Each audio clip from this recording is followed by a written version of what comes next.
Magandang araw mga kaibigan. Bigyan natin ng reaction, opinion itong post ni Teo Moreno. Sabi lang niya, akla din pala. Akla, parang alanganin ba? Shiner ni Teo Moreno ang post ni Senator Amy Marcos. Sabi dito, 11 January 2026. Senator Amy Marcos, opisyal na pahayag tungkol sa mga hanas ni Senator Ping Lacson sa wish list ko na nanatiling wish na lang. Ito kasi, unang nagsalita si Senator Amy, binabatikos niya yung 2026 budget na ang daming pork barrel pa rin. Giniling lang na pork. Ito naman sina Senator Lacson, Senator Tito Soto, pinagmamalaki nila pinakamalinis daw na budget ang 2026. Binabatikos ni Senator Amy. Kaya sabi ni Senator Lacson na itong Amy, ngak-ngak ng ngak-ngak tungkol sa pork barrel, siya mismo may pork barrel noong 2025 daw. Meron siyang insertion din sa DPWH. Ito ngayon ang sagot ni Senator Amy. Sabi niya, medyo nakakatawa siya. Lacson ba? Nakakatawa. Di niya alam na lahat yan ay wishlist na ibinigay sa DPWH Central Office. Clueless ba siya na kaming mga oposisyon lahat FLR or for later release? Kaya ni isa dyan ay walang naibigay. Zero kaming lahat nila Bongo, Bato at Robin. At malay ko ba sa allocables ng admin sa aming dalawa, hindi ako ang abogada ng Malacanang. So medyo patotsada. Abogado ng Malacanang si Lacson, ganun ba yon? Iba rin bumanat si Manang Amy, no? Ito nang maganda. Sabi niya, parang masyadong gigil itong si Senator Ping sa akin, baka makipagsabunutan. Sure akong talo ako dyan.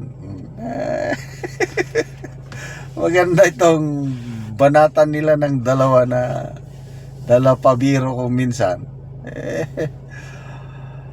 Okay, tingnan natin yung DPWH na mga anong tawag yun? Cabral file siguro.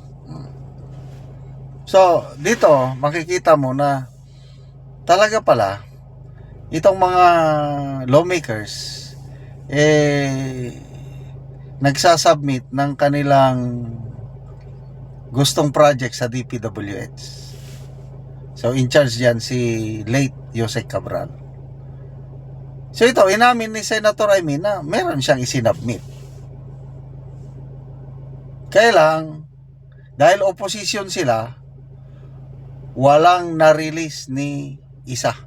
Zero sila. Kaya, bulilyaso itong si Senator Lacson kasi sabi niya sa kanyang post na na-releasean daw ng 2.5 or 3.5 billion itong si Senator Amy.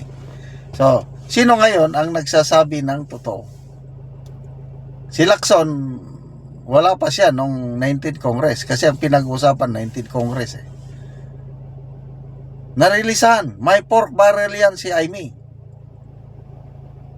Si Amy sabi niya nga, yes, nag-submit ako.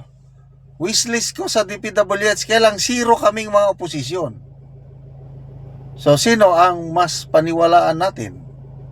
Lacson na wala pa siya noon, ngayon lang siya umupo?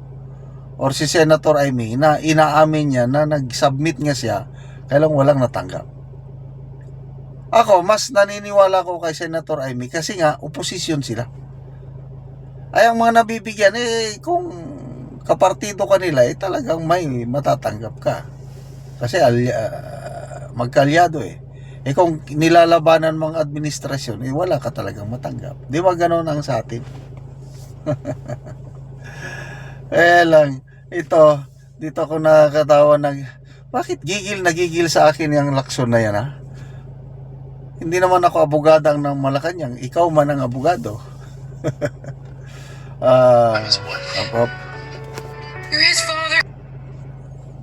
So, mas lalong tumibay ngayon ang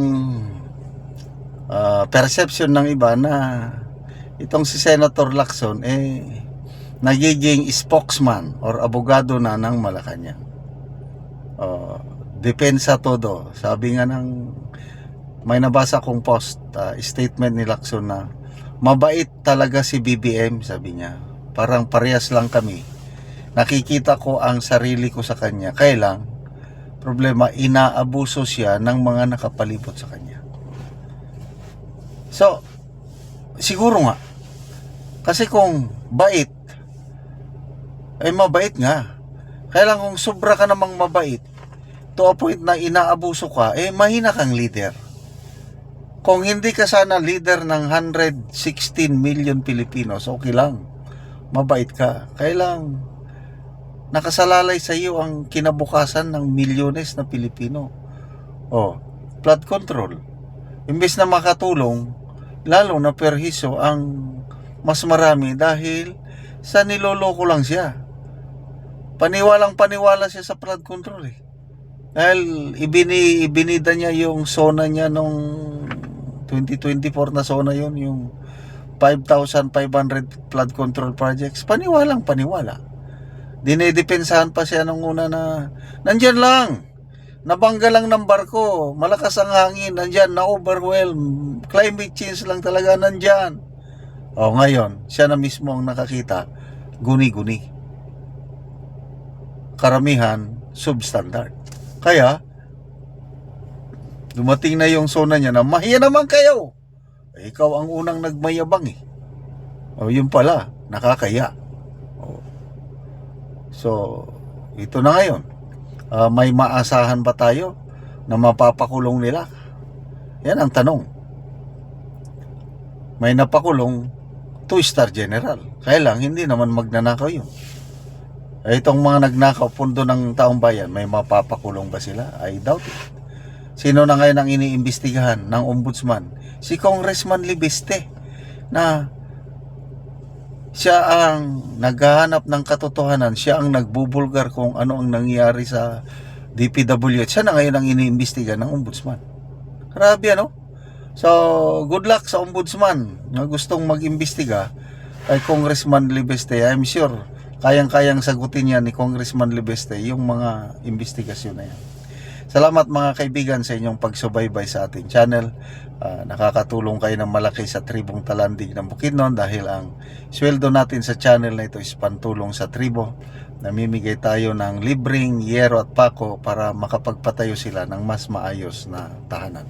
Panoorin nyo ang video na ito. Tagaan na mo gero, mag-atop na ni siya. Patuloy ko na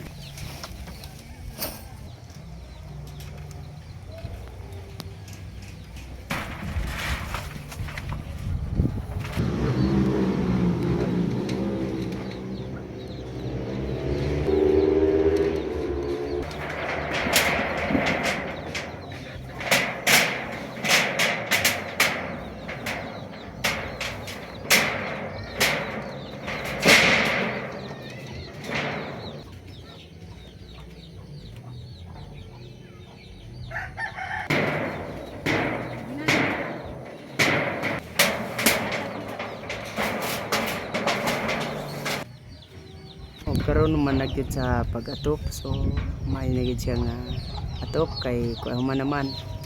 Salamat sa Ginoo og sa nagtabang nga sen. Dagan jud kayo salamat. Dili na ko maulanan kay nakahuman ako og atop. So pila da imong anak? 2 ka buok. Tanan na naga-eskwela. Tanan naga-eskwela. Oo, so pila na da imong edad? 30. 30 na ka.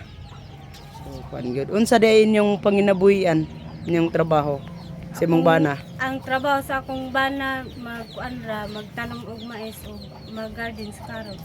Ora. Lagi ba? Kay ang pag-garden kuan mangyapon usahay bagsak ang presyo. Sa jud. Hinaut unta nga magpadayon ni nga tabang para daghan ang matabangan. So salamat kaayo. Salamat kaayo.